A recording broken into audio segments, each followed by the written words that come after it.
नमस्कार, मी पंजाब डक हवामान अभ्यासक मुक्काम पोस्ट गुळी धामणगाव तालुका शिल्लोड जिल्हा. दरवर्षी राज्यामध्ये 10 जुलै ते 15, 10, 11, 12, 13, 14, 15 जुलैमध्ये पाऊस पडतो. हे कायमचं लक्षात येतं. याचं एक वैशिष्ट्य सांगतो तुम्हाला. दरवर्षी पंढरपूरची यात्रा कधी असते, कधी 8 जुलैला येते, कधी 9 जुलैला येते, कधी 10ला येते, कधी 11 जुलैला येते. तर सर्व शेतकऱ्याला सांगू इच्छितो की राज्यामध्ये दरवर्षी 10, 11, 12, 13, 14, 15 जुलै दरम्यान पाऊस येतो. हे कायमचं सर्वांनी लक्षात घ्यायचं. योगायोगाने ही तारीख उद्या आलेली आहे बघा. उद्यामध्ये 9, उद्या 10 जुलै. बघा 10 जुलै ते 15 जुलै राज्यात पाऊस पडतोय का नाही. दररोज राज्यामध्ये काय होणार आहे, दररोज 2-2 दिवस एक भागात मुक्काम करणार आहे, चांगला पाऊस पडणार आहे आणि सर्व शेतकऱ्याचं पिकं जोमान येणार आहेत. म्हणून हे सर्वांना सांगतोय.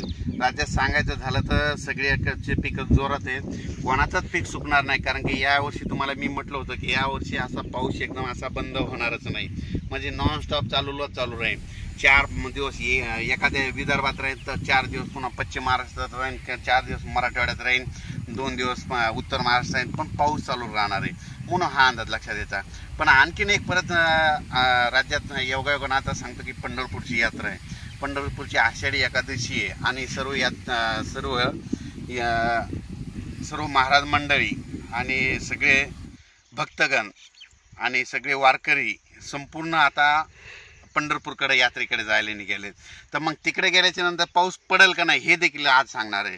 तर राज्यात सर्वांना सांगू इच्छितो की राज्यात 14 जुलै, 14, 15, 16, 17, 18, 19, 20 जुलैपर्यंत राज्यात चांगला पाऊस पडणार आहे. दररोज एका भागात 2-2 दिवस एका भागात मुक्काम करणार आहे आणि जोराचा पाऊस पडणार आहे. म्हणून हा अंदाज लक्षात घ्यायचा. वडे नाले करणारा पाऊस राहणार आहे, काही ठिकाणी रिमझिम राहणार आहे. म्हणून हा अंदाज लक्षात घ्यायचा. पण परत शेतकऱ्याला सांगू इच्छितो की राज्यामध्ये जशी वापसा भेटेल तसं तुम्ही तुमचे तण नियंत्रण करून घ्या. पण हे देखील तुम्हाला सांगू इच्छितो. पण राज्यामध्ये सांगायचं झालं तर आज 9 जुलैपासून तर 26 जुलैपर्यंत चांगला पाऊस पडणार आहे. म्हणून हा अंदाज लक्षात घ्यायचा. परत एक सांगू इच्छितो की राज्यात अचानक